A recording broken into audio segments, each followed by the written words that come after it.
Estamos de volta ao nosso Tira Dúvidas, que conta agora com a participação dos professores de matemática, o Gustavo Bonfim e o Alexandre Duarte. Lembrando que você pode fazer a sua pergunta pelo telefone fixo ou enviando uma mensagem para o nosso WhatsApp, nos números que estão aparecendo na sua tela. Enquanto você envia mais dúvidas para a gente, vamos relembrar as aulas do professor Gustavo. Professor Gustavo, seja bem-vindo. Obrigado, tudo bem? Dani, tudo jóia. Conta pra gente aí, quais foram os temas das suas aulas hoje? Bom, Dani, no 8º ano nós trabalhamos com grandezas e medidas de comprimento e no 8º ano com função de segundo grau. Ótimo, obrigada, viu? Agora que já relembramos as aulas do professor Gustavo, vamos voltar para as nossas perguntas? Vamos lá? A nossa primeira pergunta, desse segundo bloco, é uma pergunta de 9º ano. Professor Gustavo, por que quando a função do segundo grau tem o vértice como ponto mínimo, quando o A é maior que 0? Então vamos lá. Você vai precisar do quadro? Vou precisar sim. Então deixa eu ligar aqui, só um minutinho. Apagar aqui do último. Fica à vontade. Bom, Dani, ele perguntou por que quando o A é maior que 0, ela tem um ponto mínimo, perfeito? Isso. Pessoal, vamos lá.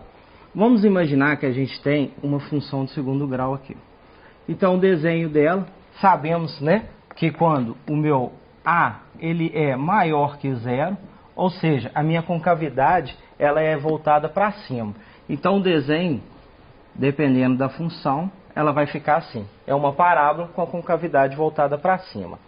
O porquê que o vértice, ou seja, o vértice é aquele momento em que a função ela deixa de ser decrescente e ela passa a ser crescente.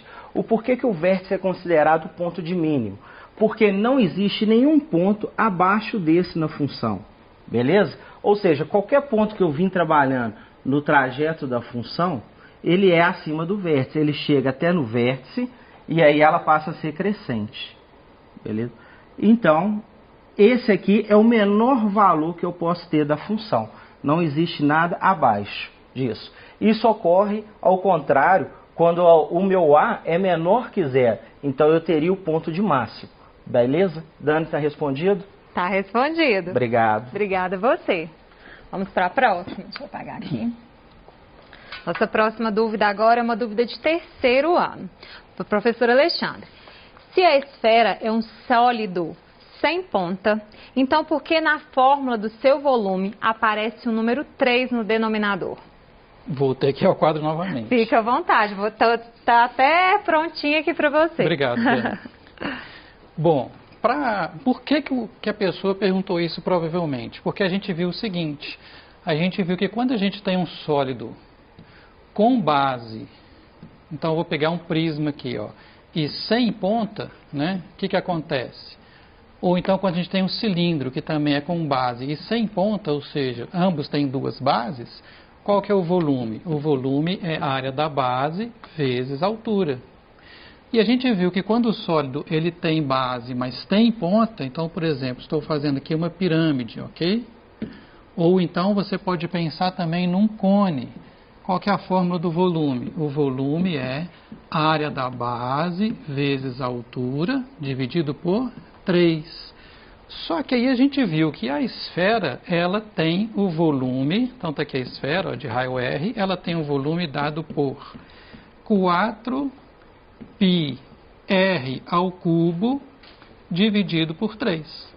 Então a pessoa pensou, por que a esfera também tem o denominador 3, já que ela não tem base e também não tem ponta? Bom, gente, isso é uma fórmula, não tem assim uma coisa lógica. Mas lembra que quando a gente deduziu a área da esfera, a gente fez o seguinte, a gente pegou um cilindro de mesma altura da esfera e cuja largura é igual à altura e a gente cavou nesse cilindro aqui um buraco duplamente cônico. Então a gente ficou com um sólido assim, um sólido que tem um buraco aqui e outro buraco aqui. E através dessa comparação aqui, nós chegamos à conclusão da fórmula do volume da esfera. Então, a fórmula do volume da esfera vem daqui. Ok? Então, assim, não tem um motivo objetivo, ok? Mas dá para você guardar a fórmula do volume. Obrigado, Dani. Obrigada a você, professor. Vamos para a próxima. Nossa próxima pergunta que chegou aqui para a gente é do Luiz Fernando Ayala, do Colégio Martins Pena, ele é estudante não colocou aqui, mas eu acho que ele é do 7º ano, porque o Luiz Fernando sempre participa aqui com a gente. Professor Gustavo, poderia explicar novamente como calcular a área do círculo? Vamos lá, Dani. Luiz Fernando. Isso. Bom, Luiz, toda vez que eu tiver um círculo, vou desenhar ele aqui, beleza? A distância entre o centro e a extremidade dele a gente chama de raio, beleza? Então você pode calcular a área desse círculo da seguinte forma. A área é igual a πr2, ou seja, o valor de π que multiplica o raio elevado ao quadrado. Bacana? Muitos exercícios, Luiz, para facilitar a conta, vai pedir o seguinte. Use o π igual a 3. Por quê? O valor de π, ele é 3,1415 e aí vai infinitos números aí.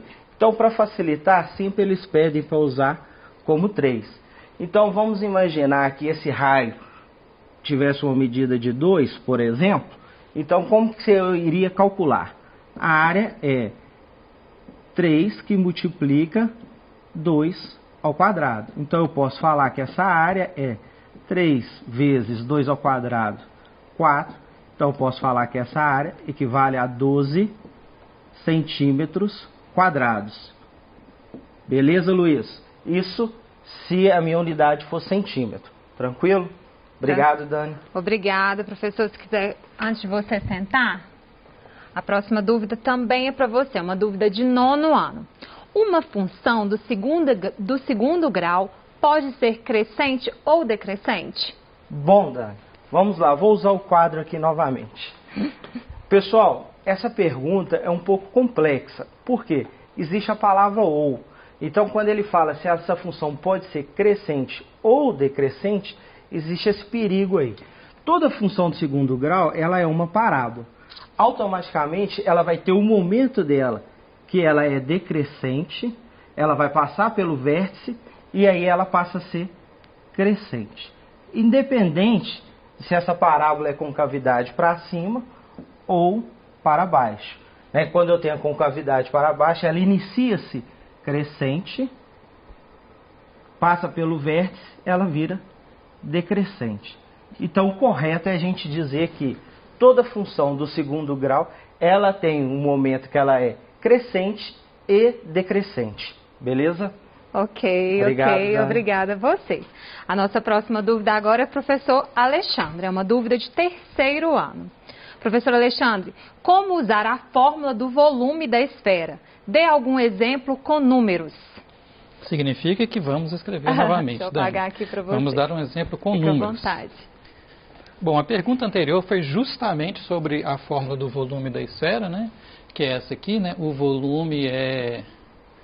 Você pode colocar assim, ó, 4πr ao cubo sobre 3. Ou alguns autores, alguns professores preferem colocar essa fração na frente assim, ó, 4/3 de πr ao cubo, o que dá na mesma. Então eu vou fazer parecido com o professor Gustavo. Olha que interessante, né? Eu falei de área da esfera, ele falou de área do círculo. E agora uma pergunta de volume da esfera. Vou fazer como ele. Eu vou desenhar uma esfera e nós vamos supor um raio aqui. Né? Então, vamos supor que esse raio seja, vou te copiar, Gustavo, ó, 2 centímetros. Okay? Qual seria o volume dessa esfera? Ou seja, se você for encher isso aqui de água, quanto vai caber? É só você substituir na fórmula. Vai ficar assim, ó, 4/3 e ainda vou fazer outra coisa, né? Às vezes, como o professor Gustavo disse, é comum você aproximar o π por 3. Então vamos fazer isso? Por quê? Vai ficar assim, ó, 4/3, o π vai ser 3, então eu posso cortar aqui, ó, e o raio vai ficar 2 elevado ao cubo. Depois do corte, o que sobrou, né? Sobrou o 4 e sobrou o 2 ao cubo. Lembra que o cubo tem prioridade sobre o produto, né? Tem que fazer o cubo primeiro, depois multiplicar 4 pelo resultado. Quanto que é 2 ao cubo? 2 vezes 2, 4 vezes 2, 8. 4 vezes 8. Então a resposta é que o volume dessa esfera é aproximadamente 32. Como aqui está em centímetros, vai sair o quê? Centímetros cúbicos. Ok? Obrigado pela pergunta. Ok, obrigada a você, professor. A nossa próxima dúvida agora é uma dúvida de 9º ano, professor Gustavo. Acho que complementa a sua última pergunta, professor. Toda função do segundo grau é uma parábola? Sim, Dani. Toda função do segundo grau vai ser uma parábola. Vamos desenhar aqui. Acho que essa pergunta já teve até para o professor Flávio também, uma vez, se não me engano, aqui no nosso Tira Dúvidas no segundo ano. Então, o que acontece? Quando eu tenho o meu plano, onde eu tenho alguns pontos, né? Normalmente, como esses pontos não estão alinhados, então ele vai deixar de ser uma reta. Então, quando eu faço a ligação desses pontos, automaticamente eu vou ter uma parábola. Beleza? Falou em função de segundo grau, é uma parábola. Tranquilo? Obrigado pela pergunta. Obrigada, professor. Professor, pode ficar aqui aí, que a próxima também é para você. Aproveitar que você está aqui. Professor, dê um exemplo de transformação de unidade de área. Você pode dar para a gente? Vamos lá. Vamos transformar um exemplo aí de transformação de área. Então vamos lá. Eu tenho o metro quadrado, porque falou em área, então unidade está elevada ao quadrado. Eu tenho, depois do metro, eu tenho o decímetro quadrado, eu tenho o centímetro quadrado e eu vou ter o milímetro quadrado. Esses são os submúltiplos do metro. Obrigado. Beleza? Aqui na minha esquerda eu vou ter o quilômetro quadrado, eu vou ter o hectômetro quadrado e eu vou ter o decâmetro quadrado. Por exemplo, pessoal, se eu tenho 1 metro quadrado, quando eu vou transformar essa unidade minha, por exemplo, para centímetro, ou seja, eu vou deslocar da esquerda para a direita. Então, de metro eu vou para decímetro quadrado, de decímetro quadrado eu vou para centímetro quadrado. Vimos que a cada casa decimal que a gente muda, a cada unidade que a gente muda, a gente multiplica por 100, porque essa unidade está elevada a 2, né? Seria 10 ao elevado a 2, então dá 100. Então aqui a cada casa eu vou acrescentar 2 zeros. Então eu posso dizer que 1 metro quadrado equivale a 10.000 centímetros quadrados. Isso ocorre ao contrário, quando eu vou da direita para a esquerda, eu vou fazer essa divisão, a cada unidade que eu ando, eu divido por 100. Tranquilo? Obrigado pela pergunta. Obrigada, professor. Acho que eu vou fazer mais uma pergunta para você. Dá um tempinho aqui, professor Alexandre, que tem muita dúvida. Vamos lá. Professor, tem uma pergunta aqui que fala assim, ó, não entendi o ponto simétrico ao ponto C da questão 1, onde f de x é igual a x2 ao quadrado menos 4x mais 3. Você pode explicar novamente? Vamos lá, Dani. Dani, para responder essa pergunta, você consegue repetir para mim aí a equação, a função do segundo grau? Questão f de x é onde igual f de x é igual a x ao quadrado menos 4x mais 3. Ok. Ele quer saber sobre o ponto simétrico dessa função aí, que é uma parábola. Beleza? Vamos lá. Primeiramente, eu vou achar os meus coeficientes. Então, eu sei que o A vale o B e o C. O meu A aqui é o número que vai estar acompanhando o primeiro termo ao quadrado, então ele vale 1. Professor, eu não estou vendo ele aqui. Isso, por isso que você não está vendo, porque 1 vezes x ao quadrado é x ao quadrado. O meu B vale menos 4 e o meu C vale 3. Olhando esses coeficientes aqui, eu já posso dizer que essa parábola ela tem a concavidade voltada para cima. Eu posso falar que ela passa pelo ponto 3 e também que ela corta o eixo y quando ela é decrescente. Mas para mim desenhar e explicar o ponto simétrico para você, eu tenho que achar os valores das raízes e o vértice dessa parábola. Para mim achar os valores dessa raiz, eu vou fazer o valor de delta. Então, delta é igual a B2 menos 4A que multiplica C. Então eu posso falar que delta é o valor do meu B é menos 4, muita atenção quanto a esse sinal. Então ele eleva todo o número menos 4 que multiplica o 1 e multiplica o 3.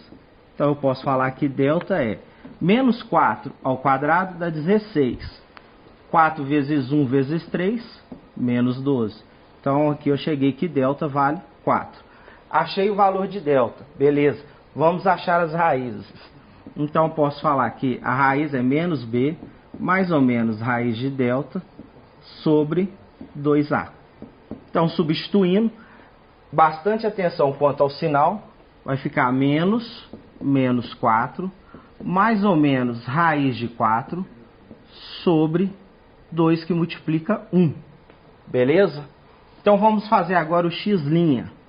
Eu vou usar com o sinal de menos. Menos com menos, mais. Raiz quadrada de 4 é 2. Então vou fazer 4 menos 2 sobre 2. X', 4 menos 2 é 2. 2 sobre 2, 1. Vou fazer aqui agora o x, duas linhas. Então vai ficar 4 mais 2 sobre 2. X duas linhas vai me dar 6 sobre 2, 3. Achei as raízes. Achando as raízes, o que eu vou procurar agora? O meu x e o meu y do vértice. Essa questão Essa aí realmente...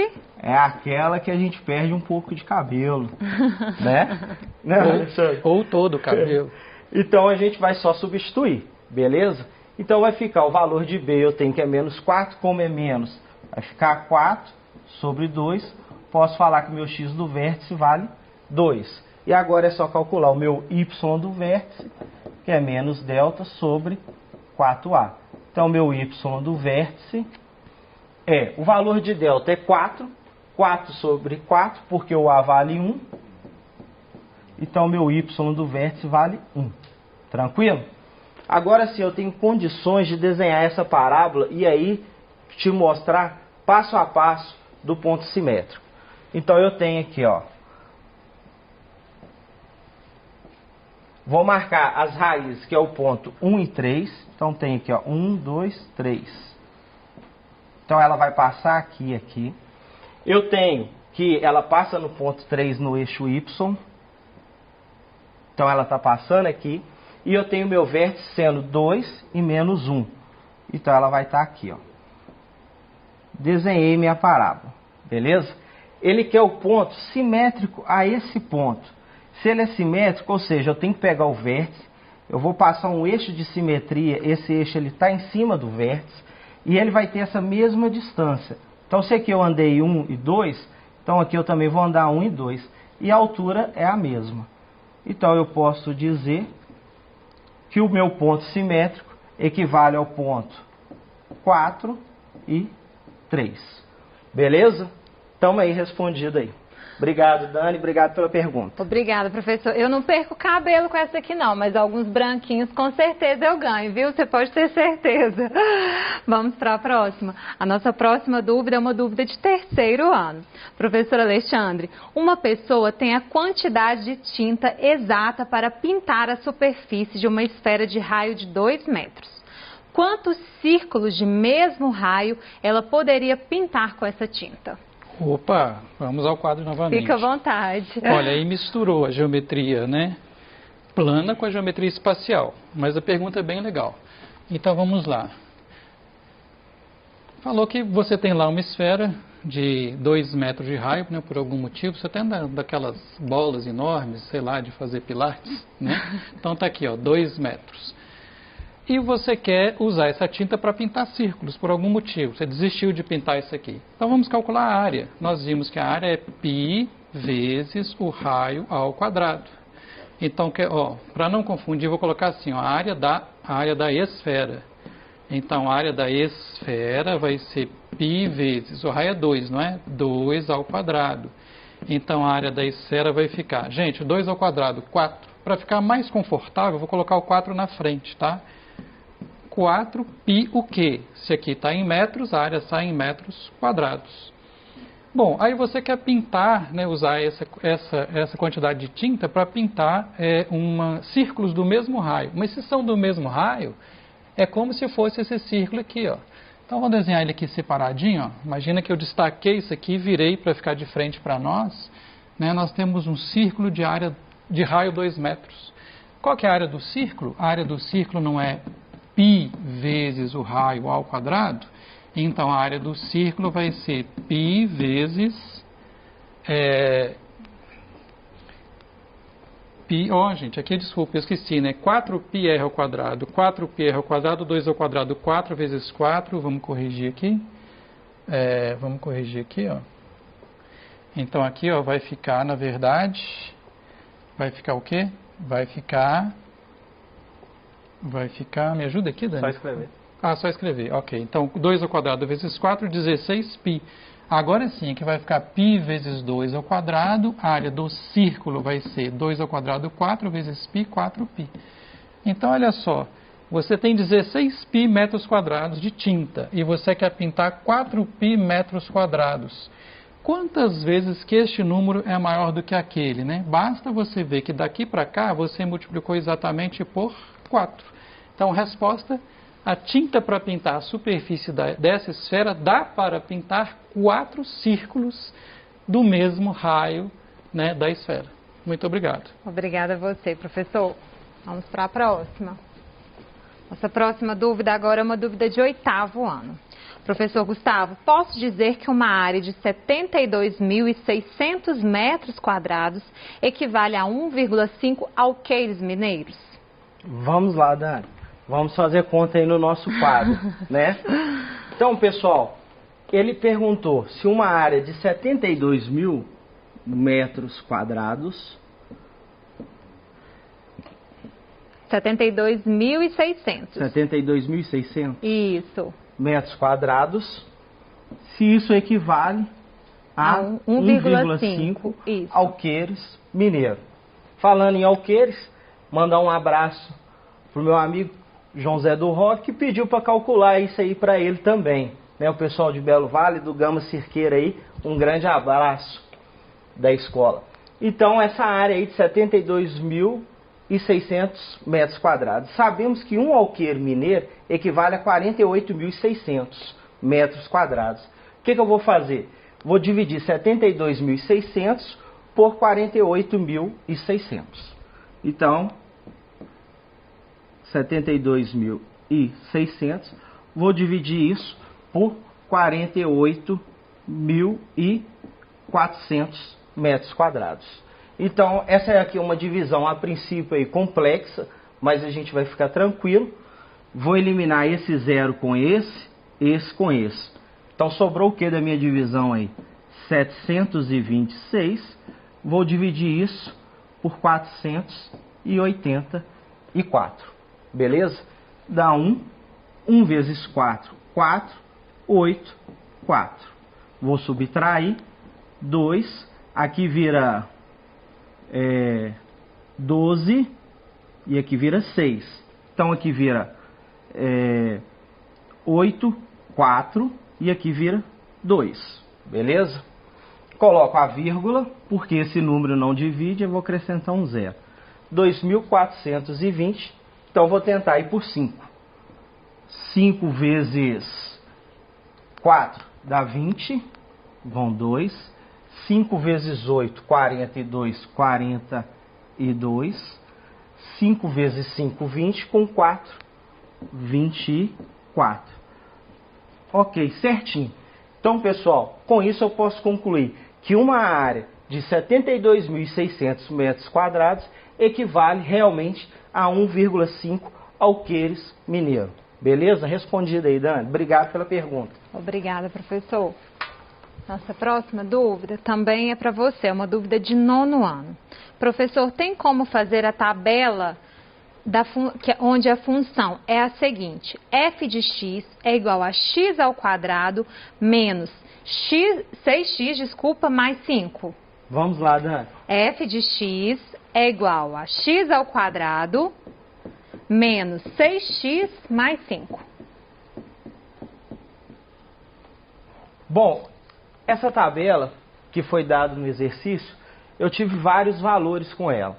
Então, por exemplo, eu tenho aqui o valor de x, eu vou ter o valor da função do f de x E depois eu vou ter aqui o meu par ordenado, que é o valor do meu x e y. Posso vir aqui, fazer esse traço. E aí, o que acontece? Eu vou dar valores para x para me descobrir o meu y. Por exemplo, posso colocar o x igual a menos 1. O que eu vou fazer? Aonde eu tiver x, eu vou adotar o menos 1 no lugar. Então vai ficar f de menos 1 é igual a menos 1 ao quadrado, menos 6, que multiplica menos 1 mais 5. Isso aqui vai me resultar em quanto? Menos 1 ao quadrado é 1. Menos com menos mais. Então vai ficar 6 mais 6, 12. Beleza? Então eu tenho um par ordenado, que eu posso falar que é menos 1 e 12. Então com isso eu concluo que o f de menos 1 ele é igual a 12. E assim por diante, pessoal. Você vai sempre estar substituindo. Vou fazer mais um de exemplo aqui, por exemplo, quando x for 0. Então vai ser f de 0 é igual a 0 ao quadrado, menos 6 vezes 0 mais 5. Aqui zerou, zerou. Ou seja, o meu ponto, o meu par ordenado é 0 e 5. E eu posso dizer que o f de 0 é igual a 5. Então aí nessa atividade, eles deram até o número 7, se eu não me engano. É só substituir questão de conta. Refaz aí, tenta qualquer dúvida, entre em contato com a gente aí. Beleza? Obrigado pela pergunta. Excelente. Vamos para a próxima. Agora a nossa próxima dúvida é o professor Alexandre. Alexandre, isso mesmo. Professor Alexandre, se o diâmetro de uma esfera é duplicado, o que acontece com o seu volume? Ok, essa acho que eu não vou precisar ir para o quarto. Então, aí gente, eu vou ficar aqui então. Não é? Com lógica, né? Se você duplicou o diâmetro da esfera, o diâmetro é o dobro do raio. Então, se você duplicou o diâmetro, você duplicou o raio. Né? Por que eu estou falando em raio, não em diâmetro? Né? Porque a fórmula tem a ver com raio. Então, se duplicar o diâmetro, equivale a duplicar o raio. Mas lembra daquilo? O volume é cúbico, né? O volume é uma dimensão cúbica.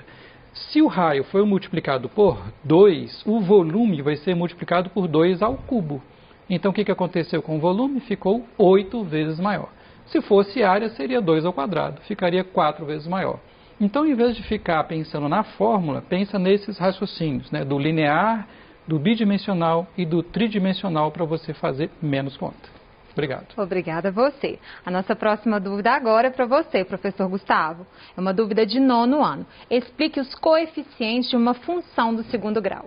Vamos lá, Zé.